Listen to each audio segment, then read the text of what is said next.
Ini adalah IHSG dan 3 saham edisi Januari minggu kelima. Stay tune.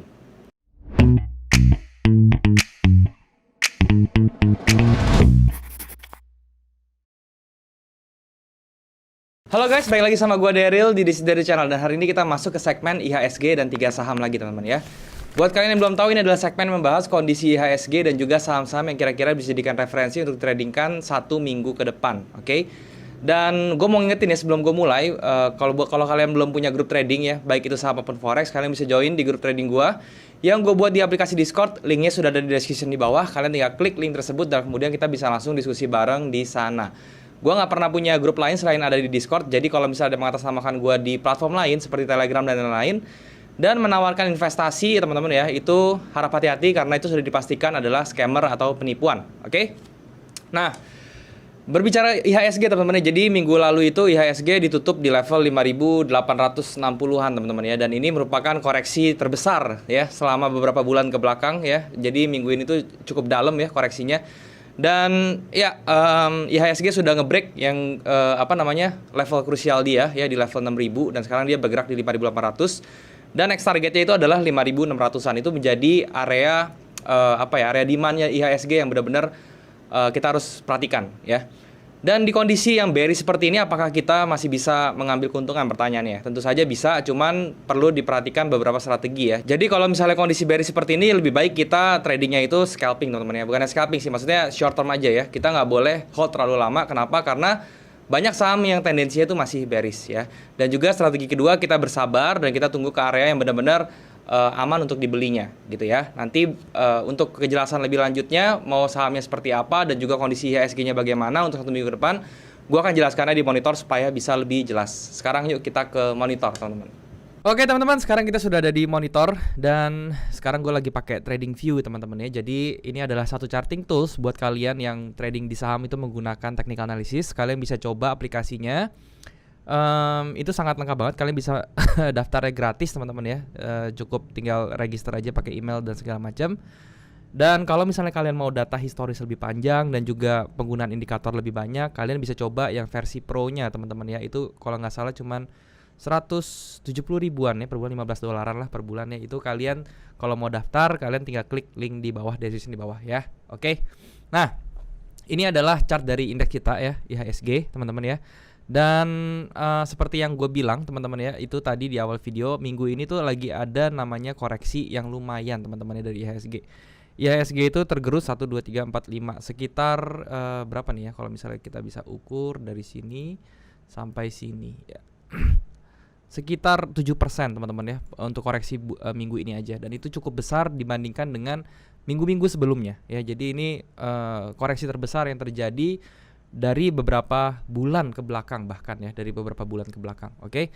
Dan sampai mana kira-kira pertanyaannya itu ya, IHSG mau turun tuh sampai mana ya. Kemarin di minggu kemarin gue udah sempat buat ya satu reviewnya tentang IHSG, dia keturunnya sampai mana ya. Di minggu kemarin gue bilang dia bakal sampai 6.000 ya, dan memang di sampai 6.000 itu dia ada reaksi teman-teman. Dia hampir tutup di 6.000 dan ini candlenya pun ada bullish rejectionnya seperti ini dan seakan-akan dia akan ke atas. Tetapi keesokan harinya malah dibuka dia tidak bisa bahkan tidak bisa bergerak di atas area close-nya hari sebelumnya. Itu menandakan bahwa ini pergerakannya sudah nggak sehat, bearish tension-nya sangat besar sekali dan ini akan terus turun ya. Dan pertanyaannya dia akan terus turun sampai mana teman-teman ya. Sekarang ini bisa kita hitung dengan menggunakan Fibo tentunya ya, eksternal Fibonacci. Sorry sebentar. Ini saya hilangkan dulu, oke. Nah ini kita bisa menggunakan retracement Fibo ya, eksternal retracement dari Fibonacci ya. Nah ini kita bisa lihat 1272 nya di level 5780 ya, 1618 nya di level 5584. Itu yang menjadi eksternal crown area gua teman-teman ya di sini yang gua garisin blok merah ini loh. Dan itu menjadi area reversalnya si IHSG tentunya ya. Jadi kita bisa berekspektasi bahwa ketika IHSG masuk ke area ini teman-teman ya, dia bisa reverse ke atas. Tinggal kita lihat candle yang terbentuk tuh seperti apa ya. Dan di sini juga tercluster dengan satu area demand ya. Ini berupa bullish harami di sini teman-teman ya. Ini menjadi area yang kuat juga gitu ya. Ini kalau misalnya kalian bisa lihat volumenya ya, dan di sini volume nggak tersedia ya trading view di sini. Ini juga bisa kalian jadikan patokan ya, apakah di area ini volumenya juga bagus. Seperti itu, kalian bisa cek nanti, oke? Nah, intinya IHSG kalau misalnya mau turun, dia station pertamanya itu di 5000, sekitar 5800 ketika dia nutup gap ya. Di sini ada gap kalau kalian perhatikan ya. Ini ada gap kecil yang belum di close, belum ditutup ya. Dan ini hampir tadi ditutup tapi belum sampai tertutup sempurna ya. Jadi ini mungkin dia akan tutup ya gapnya dulu. Atau kalau misalnya dia mau bablas, dia bisa lari ke area sekitar 5600-an. Baru nanti di area tersebut dia akan menunjukkan rejection dan dia bikin swing low, baru itu kita berekspek bahwa IHSG akan manuver dulu ke atas ya. Yang jadi pertanyaan, apakah pas manuver itu dia akan kembali ke atas ya? Agak berat teman-teman ya. Mungkin dia akan mengalami satu sideways dulu baru sebelum dia take off ke atas lagi gitu ya. Jadi pilihannya cuma dua, atau dia ke atas hanya untuk koreksi nanti dia turun lagi, atau dia ke atas untuk bikin build up atau sideways baru dia nanti naik lagi. Seperti itu teman-teman. Itu adalah view tentang IHSG untuk minggu depan ya. Nah, kalau misalnya seperti ini gimana ya cara menghadapi market seperti ini ya? Kalau saran saya sih ya, jangan di hold lama-lama ya. Sekarang tuh bukan saatnya trading untuk hold lama-lama. Kita harus sesuaikan, kita harus ganti gaya trading kita menyesuaikan dengan market ya. Jadi kita tetap bisa ambil untung, bisa tetap profit, tetapi mungkin holdnya jadi lebih cepat ya, atau kita ambil persentasenya atau capital gainnya itu lebih kecil dibanding kalau misalnya marketnya lagi sedang bullish kuat. Oke. Nah, sebelum gue masuk saham-saham yang bisa ditradingkan ya, rekomendasi dari gua akan bahas dulu yang saham-saham kemarin udah gue bilang. Yang pertama itu ada BBKP teman-teman ya. Ini BBKP kita sudah cut ya teman-teman, sudah cut loss seperti ini. Kemarin juga gue udah sounding di grup juga di Discord kalau misal BBKP itu segera dilepas karena dia tidak kuat. Kemarin di area sini dia sempat nunjukin perlawanan ya 2 hari ya, bahkan sampai hari ketiga dia masih bergerak di area yang gue bilang ya. Tetapi di hari kedua dia bergerak di sini, gue sudah tahu kalau misalnya dia harga sudah tidak kuat. Kenapa? Karena muncul candle-candle bearish rejection seperti ini, yang ini menandakan bahwa tekanan bearish masih kuat, jadi kemungkinan besar dia akan turun ya. Jadi kemarin itu kita cut loss di BBKP dan juga di Inco ya. Inco teman-teman ya, ini kemarin kalau misalnya kalian ngikutin ya, kemarin di hari pertama Inco trading di hari Seninnya dia sempat naik ya, dan di hari Selasa dia naik lagi sampai ke sekitar 70% dari target kita ya. Ini sebenarnya harusnya sudah diambil setengah teman-teman ya, dan gue sudah melakukan itu ya. Di 70% kita harus keluar dulu, ambil setengah ya. Kenapa gue bertindak seperti itu? Karena ya ini ya, kondisinya tuh bearish barrier-nya tuh sangat besar teman-teman ya. Jadi itu yang harus dilakukan memang. Nah pada saat dia turun ya, ini gue sudah BEP-in teman-teman SL ya. Jadi di Inco kita gue tidak mengalami kerugian ya. Tapi kalau di BBKP memang mengalami kerugian. Oke, jadi seperti itu ya untuk Inco. Kita nanti akan cari the next level lagi. Dan sekarang ini muncul doji nih di Inco ya. Untuk doji ya, kita bisa perlakukannya itu kita tinggal lihat ya, kita lihat batas atasnya. Kalau kita mau entry kita tunggu dia sampai break area sekitar 5875 ya. Kalau misalnya ada candle close di atas 5875 kita bisa masuk lagi di Inco seperti itu. Oke. Nah, itu adalah saham yang kemarin. Sekarang saham-saham yang kira-kira ya bisa dijadikan referensi untuk trading kan minggu depan itu apa? Pertama ada BBRI, teman-teman ya. Nah, BBRI ini ya, gue sempat ada baca komen ya di IHSG 3 saham yang minggu kemarin. Ada orang yang komen lucu teman-teman ya. Katanya, kan gue bilang targetnya di 4000 sampai 4150 ya. Terus dia komen gitu, IHSG BBRI nunggu 4150 nggak bakal kejemput kali, kapan kejemputnya gitu. Nah sekarang nyatanya apa gitu ya. Nyatanya tetap aja dia bisa aja gitu loh, nggak ada yang mustahil ya di market. Jadi gini loh, jangan terlalu berasumsi kalau misalnya market itu bisa bisa kesini, nggak akan kesini, market tuh nggak akan kejemput, nggak akan kesini. Jangan ya. Jadi kita ini sebagai trader ya itu hanya bisa menganalisa ya, dan analisa kita itu harus objektif, nggak boleh bias teman-teman ya. Jadi kalau misalnya market dia bisa seperti itu ya, kita jangan mengumbar dulu, jangan mengumbar kepastian dan apa ya, dan gimana ya, jangan memperlakukan seolah-olah tuh market tuh nurut sama mulut kita gitu ya. Itu yang paling berbahaya ya. Jadi intinya BBR ini sekarang udah di 4180 tuh gitu ya. Dan udah dekat di area 4000 sampai 4150 yang itu menjadi entry kita malahan gitu ya. Nah, sekarang strategi gimana? Ini sekarang masih menunjukkan bearish kuat ya. Jadi kalau nanti hari Senin dia bisa down lagi itu menjadi sesuatu yang bagus. Tapi downnya itu harus disertai dengan satu rejection ya, atau satu week kayak gini ya. Itu harus disertai ketika dia masuk area sini. Nah, ketika dia masuk area sini dalam bentuk rejection, kita jangan entry dulu ya. Tinggal tunggu hari Selasanya apakah dia bisa bikin swing. Oke. Kalau misalnya swingnya itu bisa jadi swing minornya jadi ya. Swing minor itu kalian bisa lihat di time frame H1 atau H4-nya, terserah, bebas ya. Jadi kalau misalnya dia swingnya jadi, kita bisa entry langsung di situ ya. Dengan target seperti apa? Ya jadi kayak gini ya. Kita misalnya entry di area 4080 let's say di situ ya. Stop loss-nya cukup di bawah sini ya, di level 3900 itu stop loss. Dan untuk targetnya kalian bisa target di neckline-nya dia nih ya, di level 4550. Ini kalau misalnya kalian mau main short term ya. Mau main short term dan kalian mau putar uang uang kalian dan kalian mau tetap profit di bearish trend seperti ini, di IHSG yang bearish seperti ini. Itu kalian bisa TP di 4500-an sampai 4560-an gitu ya. Tapi kalau misalnya kalian mindsetnya jangka panjang, oh saya mau tahan BBRI ya, ya udah kalian koleksi aja terus karena makin murah harganya makin bagus ya untuk BBRI seperti itu. Oke, jadi risk reward ratio-nya 2,67 ya, TP-nya di 4560, entry-nya 4080 misalnya ini ya. Nanti tapi tergantung swing-nya di mana. Dan untuk stop loss-nya di 3900. Itu untuk BBRI. Dan berikutnya ada GIA. Ini juga sudah masuk ke area yang gue sebut ya. Kemarin kita sempat trading juga di atas ya. Ternyata HNS-nya jadi dan dia jebol, kita out gitu ya. Karena HNS jebol kita out. Karena kita harus sudah bisa antisipasi. Kalau jebol ya ini ya. Ini sudah harus jadi kewaspadaan ya. Kalau bisa jebol ya ini harus dijemput gitu loh. Dan ini sebenarnya areanya sudah kena sekarang gitu ya. Nah, di bawah sini areanya sudah kena 1/1-nya di 302-an dan bahkan dia sekarang tembus ke bawah. Tapi pada saat ditembus ke bawah sini yang perlu diperhatikan adalah candle-nya semakin kecil ya. Jadi ini kan bearish sekali, bearish ya. Di sini muncul candle bearish-nya mengecil, di sini juga masih bearish, di sini mengecil lagi. Intinya sudah muncul banyak satu wick di bawah ya. Ini artinya ada pelemahan tren atau tekanan ke bawah ya. Jadi dia sudah masuk ke area demand-nya di GIA. Volume untuk sellernya juga semakin kecil ya. Dan dia menunjukkan pelemahan juga dari candle patternnya ya. Jadi di hari Senin nanti harapan saya adalah, lihat ya, ini ada satu kotak hijau yang gue batasin. Harapan saya adalah satu candle yang bisa break di atas level 306 dan bisa close di atas level itu, kita bisa masuk di GIA teman-teman ya. Itu reason yang paling masuk akal. Kenapa? Karena itu sekaligus dia bisa keluar dari area demand ya. Pertama, yang kedua dia bisa mengalahkan bearish tensionnya di sini. Oke, jadi dia berubah menjadi bullish.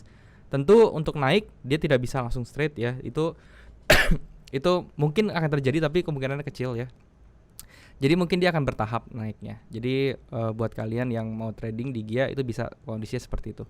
Untuk stop loss-nya ya, let's say kita entry di atas sini ya. Stop loss-nya cukup di bawah sini teman-teman ya. Di bawah area supply-nya seperti ini.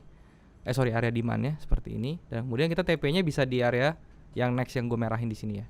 Ini bisa dimanapun ya, dari mulai 376 sampai ke 400 itu bebas, terserah kamu mau TP di mana, bebas. Risk reward ratio 1/1,5 minimal ya, jadi ini masih masuk untuk ditradingkan untuk GIA. Oke, itu untuk Garuda Indonesia ya.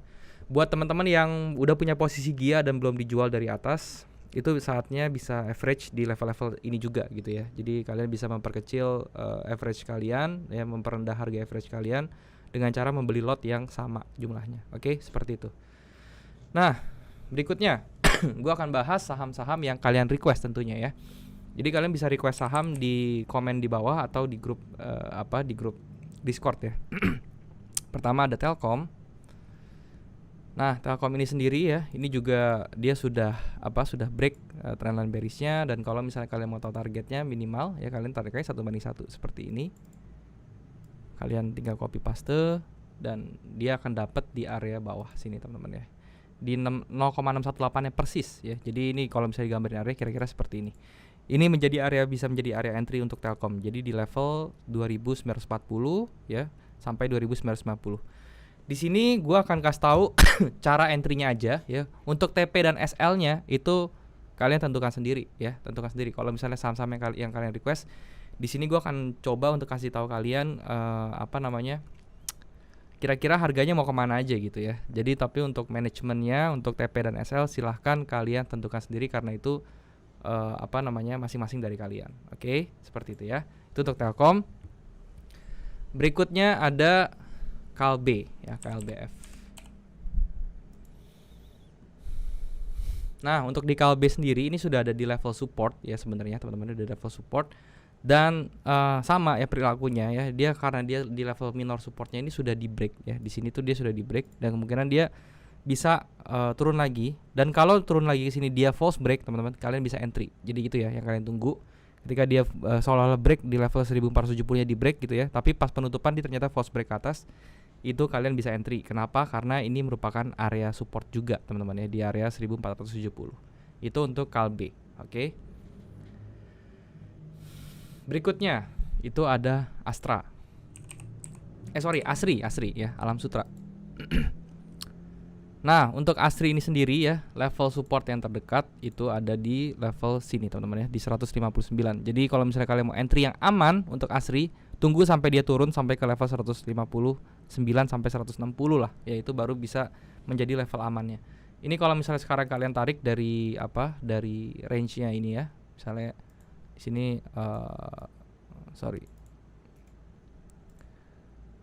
misalnya di sini ya, kalian mau coba untuk lihat berapa jaraknya atau range-nya.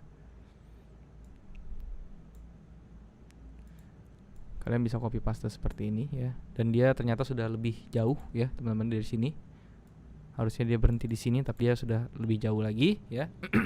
Nah, sekarang kita ukur lagi satu level di bawahnya. Nah ya, kalau kita ukur satu level di bawahnya, dia akan berhenti di area sini ya, sekitaran sini teman-teman ya. Nah ini jadi seperti ini. Ini adalah level atau area yang paling bagus untuk kalian entry ya, di 160 sampai 165 ya. Itu untuk area kalian entry di Asri. Kalau misalnya kalian mau entry di Asri seperti itu. Berikutnya ada Adaro. Nah untuk Adaro juga sama ya. Ini kalau misalnya kalian perhatikan, candlenya sudah menunjukkan banyak rejection seperti ini, banyak wick, dan dia juga berada di area demand-nya ya, di sini. Dia sudah masuk area demand seperti ini teman-teman. Dan ini sebenarnya tinggal tunggu swing aja sih. Kalau misalnya dia sudah terbentuk swing di Adaro, kita bisa entry di Adaro sebenarnya seperti itu ya. Jadi di Adaro ini kita tinggal tunggu swing. Oke, berikutnya ada BMTR. Untuk BMTR juga sudah mulai dia menunjukkan pembalikan arah ya. Di sini muncul candle hijau. Kalau misalnya Senin dia ada close di atas area hijau ini ya, ini kalian bisa entry di BMTR ya, kuncinya seperti itu. Jadi kalau misalnya saya lihat-lihat ya dari pergerakan saham-sahamnya, bursa-bursanya ini ya, teman-teman, emiten-emiten yang maksud saya. Ini bursa mungkin minggu depan dia akan hijau, teman-teman ya. Kemungkinan besar dia akan hijau dulu ya, karena banyak saham-saham yang sudah ada di level mendekati area demand-nya gitu ya. Dan ini juga ya sama di TINS, teman-teman ya. Di TINS juga dia mendekati area demand-nya di sini di level 1450 sampai 1500-an ya, sekitar situ. Dan kalau misalnya kita ukur ya 1:1-nya ini juga ya, kalau misalnya kita ukur ini bisa sampai bawah teman-teman ya. Jadi ini untuk jadi acuan ya, kalau misalnya kita mau averaging ya di bawah sini. Tapi sementara ada area demand di sini yang ini kita bisa waspadai ya, di level 1450 sampai 1590 ya. Itu merupakan angka psikologis lagi ya. Ada angka 1500 di sini yang mana itu bisa dijadikan acuan juga ya, angka psikologis, angka bulat seperti itu. Itu untuk TINS ya. Jadi kalau mau beli di angka 1500-an untuk TINS, oke? Berikutnya ada Raja.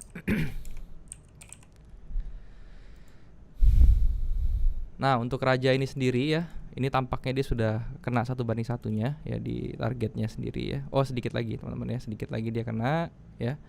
Nah, di sini ini juga sudah tercluster ya ternyata ya, sudah bikin confluence juga ya.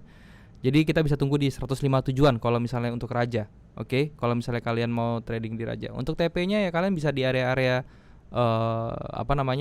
gap-nya aja teman-teman ya. Di gap sini ini bisa menjadi area ya. Sorry ini kalau kurang pas gambarnya. Ini ada gap kecil ya. Di sini juga ada gap kecil lagi. Ini ada gap lagi ya. Ini bisa dijadikan area-area untuk TP ya. Tapi seenggaknya untuk ngumpulin tenaga atau untuk buy-nya lagi bisa di area sini. Ya, ini bisa tercermin juga ada satu candle di sini yang ekstrim sekali ya, yang masih menunjukkan bahwa di area sini tuh banyak buyer-nya teman-teman ya. Jadi itu bisa menjadikan Anda posisi terbaiknya untuk beli Raja di area tersebut. Oke, itu untuk Raja di 157-an ya. Berikutnya berikutnya ada Pewon. Ya. Nah, untuk Pewon ini broadening-nya ya. Ini ada broadening ya, ascending broadening wedge-nya ya, ascending broadening wedge-nya sudah pecah atau sudah break, dan ini tendensinya akan terus ke bawah. Jadi untuk P1 selama dia masih berada di bawah level 500 teman-teman ya, di bawah level 500 kita stay away dulu dari P1 ya, jangan sampai kita masuk. Kenapa? Karena ini masih bisa kemungkinan turun dulu. Dan untuk penurunannya masih bisa lumayan nih teman-teman, bisa sampai ke level 400-an kalau dia masih mau turun ya. Jadi stay away dulu dari P1, jangan disentuh-sentuh dulu. Oke, kalau misalnya punya posisi ya cari tempat cut loss terbaiknya ya lah, gitulah ya. Oke. Untuk berikutnya ada Breeze. Nah, Breeze ini juga sama ya. Dia sudah 1 2 3 4 hari berturut-turut ARB ya untuk Breeze ya. Jadi sampai mana dia berhentinya Bang? Di level ini yang gue tandain ya. Di 2130-an dia kemungkinan besar bisa berhenti ya. Jadi kita tinggal tunggu aja. Nanti hari Senin kalau misalnya IHSG merah lagi, kemungkinan besar dia akan kejar nih 2120-nya, baru kita bisa entry di situ ya, di level tersebut untuk Breeze ya. Jadi kalau misalnya kalian yang punya Breeze, averagingnya di mana ya, di 2120. Kalau misalnya yang belum punya posisi, belinya di mana? 2120. Oke, untuk TP SL silahkan sesuaikan sendiri. Saya sudah ajarin caranya. Tinggal kalau misalnya masih bingung, tonton video saya tentang support resisten aja. Itu udah cukup untuk kasih tahu kalian gimana caranya ngeset TP dan SL. Oke. Berikutnya ada Antam. Antam juga sudah banyak ya, berapa sih, 3 hari ya, 3 hari turun, 4 hari deh, 3 hari ARB ya, 1 harinya 5% ya. Jadi ya ini cukup dalam juga. Untuk Antam ya, level penurunannya sebenarnya ini sudah mencapai stationnya di 2160 sampai 2200. Ini jadi station pertamanya dia ya untuk kita average ya. Tapi kalau misalnya candlenya masih bentuknya bearish tensionnya seperti ini Senin masih kemungkinan bisa akan turun lagi, dan dia bisa kejar area level sekitar 1800 sampai 1920 gitu ya. Jadi harap hati-hati kalau misalnya kalian mau beli Antam di sini aja sih ya. Kalau misalnya kalian beli ya jangan full lot dulu ya. Kalian bisa averaging di sini dulu pelan-pelan ya, cicil. Nanti begitu turun sini kalian beli lagi ya dengan lot yang sama. Jadi kalian tinggal hitung manajemennya seperti apa. Intinya kalau misalnya di market bearish seperti ini, manajemen yang paling penting ya. Jadi kita tidak bisa tahu 100% kapan itu market akan berhenti ya. Walaupun kalian menguasai technical sejago apapun, yang bisa kita lakukan, yang bisa kita kontrol adalah kita bisa membeli saham ini dengan manajemen yang baik. Seperti itu teman-teman ya. Oke. Berikutnya ada ITMG.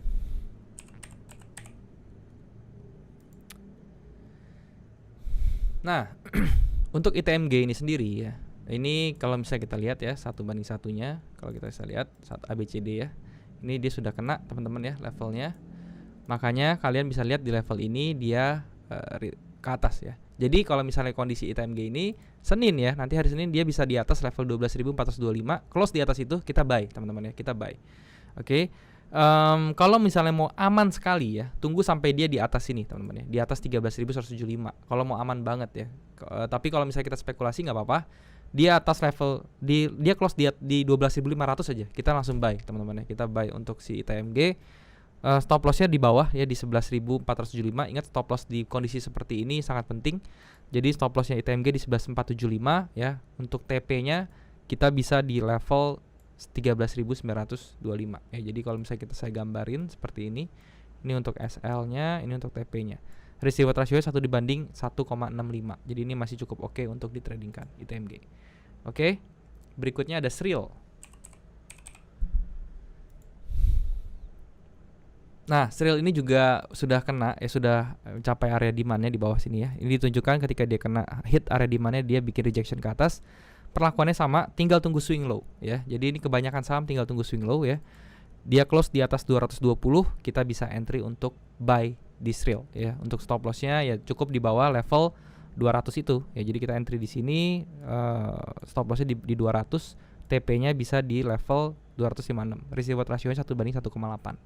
Oke. Kenapa risk rewardnya kecil-kecil Bang? Karena ini kondisinya lagi bearish ya. Jadi kalau kita ambil yang mepet aja, 1:1,5 itu udah paling mepet ya teman-teman ya. Jadi seperti itu tradingnya. Kemudian berikutnya ada yang terakhir itu JPFA teman-teman. Nah, untuk JPFA sendiri ini kita tunggu aja ya sampai dia itu bisa close di 13.000 ya. Jadi kita tunggu aja. Kita tunggu di 13.000 ya. Jadi kalau misalnya kita spekulasi nggak apa-apa. Dia atas level 12.500 aja, kita langsung buy teman-teman ya. Kita buy untuk si ITMG. Oke. Berikutnya ada Sril. 1:1-nya teman-teman. Jadi kalau misalnya kita gambarin seperti ini ya, ini kita copy paste ke bawah.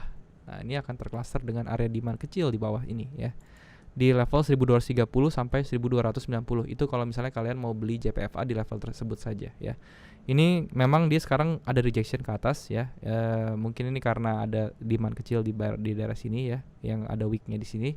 Jadi dia mantul ke atas. Jadi kalau misalnya Senin dia tergerus ya, yang mana nanti begitu open dia begitu open di bawah harga close kemarin ya, dan dia tidak bisa naik atau tembus di atas harga close kemarin, itu berbahaya. Maka dia akan menuju level 1230 sampai 1290. Jadi itu bisa menjadi level yang kalian harus perhatikan kalau misalnya kalian mau entry di JPFA seperti itu. Oke. Sekali lagi, ini gue bukannya nyuruh kalian untuk ikut trading atau membuka posisi seperti yang gue bilang ya. Gue cuma kasih tahu ke kalian, gue sharing apa yang pendapat gue tentang saham-saham yang kalian tanyakan. Kalau misalnya kalian bisa dapat informasi ya bagus. Kalau misalnya kalian bilang ini bullshit ya nggak apa-apa gitu loh. It's okay, itu pendapat kalian ya.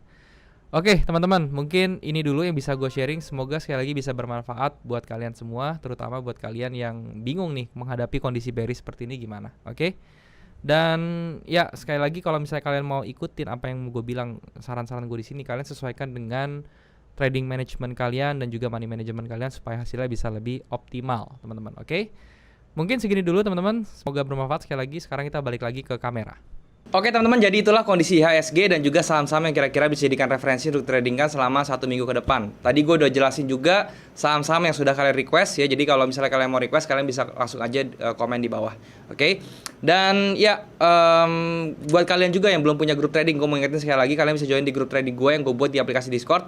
Linknya ada di description di bawah. Kalian tinggal klik link tersebut untuk join dan kemudian kita bisa langsung diskusi bareng di sana. Ingat, gue gak pernah punya grup lain selain di Discord. Jadi kalau misalnya ada yang mengatasnamakan gue di grup lain dan menawarkan investasi, harap hati-hati karena itu sudah dipastikan adalah penipuan atau scam, teman-teman ya. Kalian juga bisa subscribe channel ini kalau misalnya kalian merasa channel ini bermanfaat untuk kalian, dan kalian bisa bantu like video ini dan juga share ke teman-teman yang lain yang kira-kira membutuhkan info dari video ini. Kalian bisa komen di bawah kalau misalnya ada yang kurang dari video ini, atau kalian mau request tentang saham atau apapun yang mau gue bahas ke depannya. Gue pasti baca komen kalian dan gue akan usahakan untuk bikin kontennya buat kalian. Oke? Dan mungkin sampai sini dulu teman-teman videonya. Thank you sekali lagi buat kalian yang sudah menyempatkan diri untuk nonton video ini. Sekali lagi semoga bermanfaat. Sampai jumpa di next video. Jangan lupa semua orang bisa cuan. Salam sukses. Bye-bye.